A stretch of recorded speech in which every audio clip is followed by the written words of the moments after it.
अस्सलाम वालेकुम। मैं रिशमाइल हूँ। मुझे अपना दोस्त कह लें, होस्ट कह लें या वेल विशर कह लें। लास्ट ईयर मैंने लॉ एडमिशन टेस्ट दिया था और सेंटर में निकलने के बाद बहुत सारे लोगों से बात करके मुझे पता चला कि बहुत सारे लोग सेकंड अटेम्प्ट के लिए आए हुए हैं और फर्स्ट अटेम्प्ट में उनके 49 मार्क्स थे। और एक नंबर कम क्यों आया, इसकी वजह जब मैंने लोगों से पूछी तो उन्होंने हमें ये बताया कि वो बहुत ज़्यादा हाई फीसेस की वजह से कोई कॉलेज या कोई इंस्टीट्यूट अफोर्ड नहीं कर सकते थे। तो उन्होंने घर बैठ के तैयारी की थी और घर बैठ जैसी तैयारी हो रही थी उन्होंने वैसी कर ली और वो आए और उन्होंने टेस्ट दे दिया। उनकी बात सुन के मैं खुद घबरा गई कि मैंने तो खुद घर बैठ के तैयारी की है, इसका मतलब है मैं भी रह जाऊँगी। लेकिन खैर, जब रिज़ल्ट आया तो मेरे 75 मार्क्स थे। उसके बाद मुझे पता चला कि वो एक नंबर कम आने की वजह ये नहीं थी कि वो कोई कॉलेज या कोई इंस्टीट्यूट अफोर्ड नहीं कर पा रहे थे। वजह ये थी कि उनको प्रॉपर गाइडेंस नहीं दी जा रही थी। तो मैंने सोचा कि क्यों ना मैं एक यूट्यूब चैनल बनाऊं और उस पे उन स्टूडेंट्स के लिए जो अफोर्ड नहीं कर सकते, ऐसा कंटेंट उनको प्रोवाइड करूं जिस कंटेंट से मैंने तैयारी की थी। तो ये वीडियो बनाने का मकसद मेरा यही है कि मैं उनको प्रॉपर गाइडेंस दूँ। तो बेसिकली हम कोई बिल्कुल बेसिक इन्फॉर्मेशन से स्टार्ट करते हैं, क्योंकि बहुत सारे लोगों को बिल्कुल बेसिक इन्फॉर्मेशन भी नहीं होती। तो पहली बात ये है कि ये टेस्ट जो है हर साल 2 या 3 बार कंडक्ट किया जाता है, हर 3 या 4 माह के बाद। जैसे लास्ट टेस्ट जो है वो हमारा 30 जनवरी 2022 को कंडक्ट हुआ है।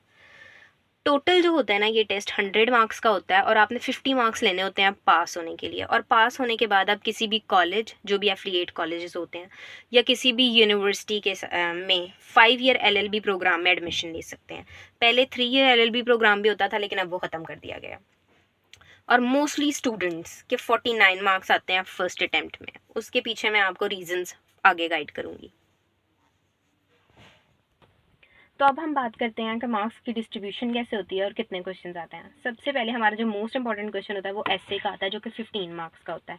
वो आपको कोई भी रैंडम टॉपिक देख के उस पर आपसे एसए लिखवा लेंगे। उसके बाद आती है पर्सनल स्टेटमेंट। पहले ये होता था कि पर्सनल स्टेटमेंट वो आपसे पूछते थे कि आप लॉ को एज अ प्रोफेशन क्यों चूज़ करना चाहते हैं, लेकिन अब वो कोई भी सिचुएशन दे के आपको उस पर आपका ओपिनियन पूछ लेते हैं। फिर इंग्लिश में आपको 20 मार्क्स के एमसीक्यूज आते हैं, जिसमें आपसे सिनोनिम्स पूछ सकते हैं, एंटोनियम्स पूछ सकते हैं या प्रेपोजिशंस पूछ सकते हैं। जनरल नॉलेज में भी 20 मार्क्स के क्वेश्चंस आते हैं आपको, इसमें करंट अफेयर्स भी आ जाते हैं। इस्लामिक स्टडीज़ के आपको 10 मार्क्स के एमसीक्यूज आते हैं। फिर पाक स्टडीज़ के भी 10 एमसीक्यूज आते हैं आपको, जिसमें स्पेसिफिकली पाकिस्तान की इन्फॉर्मेशन आपसे मांगी गई होती है, जिसमें आपसे मोहल्ले वकू पूछ सकते हैं या और भी बहुत सारी इस तरह की इन्फॉर्मेशन होती हैं। जो आपका जनरल नॉलेज वाला पोर्शन है ना, उसमें मोस्टली आपसे दूसरी कंट्रीज़ के कैपिटल्स या कुछ इस तरह की इन्फॉर्मेशन ली जाती है। उर्दू में भी आपके 10 मार्क्स के आते हैं एमसीक्यू, जिसमें आपसे मुतज़ाद मुतरादिफ वगैरह पूछे जाते हैं। और फिर मैथ्स आता है, जो बिल्कुल बेसिक लेवल का मैथ्स होता है। जी, तो अब मैं आपको एक ऐसी ऐप या एक ऐसी वेबसाइट का बता रही हूँ जिससे मैंने बहुत ज़्यादा एमसीक्यूज़ की प्रैक्टिस की थी और मेरा पर्सनल एक्सपीरियंस ये है कि इससे बहुत सारे एमसीक्यूज़ आए भी थे वहाँ पे। ठीक है, तो ये है कि मैं तो आपको थ्रू आउट आपकी ये जर्नी में गाइड करती रहूँगी, जितने भी 2 माह 3 माह आपने प्रिपरेशन करनी है अपने नेक्स्ट टेस्ट की। लेकिन जो आप खुद अपने साथ सिंसेयर होकर तैयारी कर सकते हैं ना, वो मैं भी नहीं आपको करा सकती। इसलिए मैं आपको एक प्रॉपर सोर्स दे रही हूँ कि उस पर आप मैक्सिमम टाइम लगा सकें अपना। ठीक है, तो वो पाक एमसीक्यूज़ की वेबसाइट है और इसकी ऐप भी प्ले स्टोर पे इजीली अवेलेबल है। आप वो डाउनलोड करें और उसके ऊपर से मैक्सिमम एमसीक्यूज़ को सॉल्व करें। और मेरा पर्सनल एक्सपीरियंस ये है कि जितना आप लिख के काम करते हैं वो आपको उतना याद रहता है। मैंने खुद अपने पूरे नोट्स बनाए हुए, हैंड रिटन नोट्स। ठीक है, तो साथ साथ अपने नोट्स बनाए, तैयारी करें। उसके बाद बुक है, ये मैं आपको एज सच बहुत ज़्यादा रिकमेंड तो नहीं कर रही, क्योंकि मैंने ली थी बुक लेकिन मैंने इसको बहुत ज़्यादा पढ़ा नहीं है। लेकिन है ये भी बेनिफिशियल है, लैट बाय डोगर पब्लिशर्स।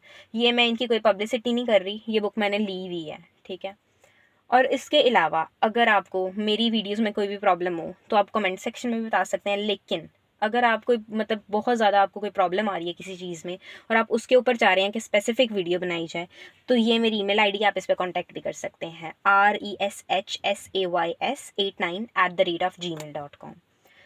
मेरा मकसद आपको थ्रू आउट अगली वीडियोस में गाइड करने का ये होगा कि हम मोस्टली पास्ट पेपर सॉल्व किया करेंगे, हम पाक एमसीक्यूज से भी कोई चीज़ें सॉल्व किया करेंगे, और मैं आपको बेसिकली ऐसे राइटिंग कैसे करनी है और पर्सनल स्टेटमेंट कैसे लिखनी है, इन चीज़ों के बारे में गाइड करूँगी।